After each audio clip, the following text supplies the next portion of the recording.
Texas Governor Rick Perry continues to hold a commanding lead over his Republican rivals, according to the latest CBS News New York Times poll. Perry leads the field with 23% among primary voters. Mitt Romney coming in second with 16%. Newt Gingrich is at 7%. And Michelle Bachmann tied for third. Ron Paul and Herman Cain at each 5%. NBC News Deputy Political Director Mark Murray joining me now. Mark, good Monday to you. Ron Paul came away with a decisive win in California's first ever straw poll over the weekend. He received 45% of the vote. Ron Paul generally fares well in these types of straw polls. Can we take anything away from this?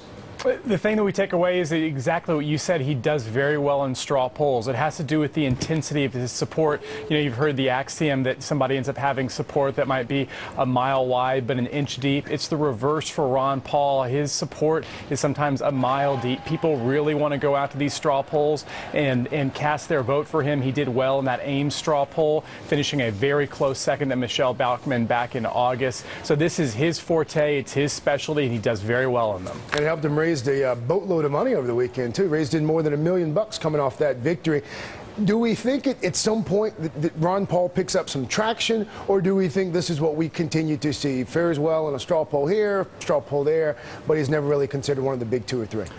It's what he always does, and certainly in 2007, 2008, he raised a lot of money. He was able to do well in straw polls, but he finished fifth in the Iowa caucuses, fifth in the New Hampshire primary. This time around, his argument is, look, the Republican Party has come around more to my libertarian ideas, my libertarian principles, but it's going to be very difficult for him at the end of the day to grab that Republican establishment support, given that his views on foreign policy are so different than the average Republican. Are we going to start seeing more candidates drop out of this thing at some point soon?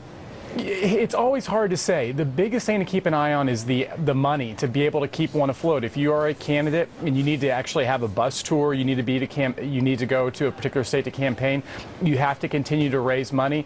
The fundraising deadline for the third quarter is coming up on September 30th. It will give us a good idea once we get those official reports to see who has money left in the bank and who doesn't. And Craig, that could actually end up determining who decides to get out of the race and who doesn't. Our man in D.C., Mark Murray. Mark, thank you. Appreciate you. Thank you.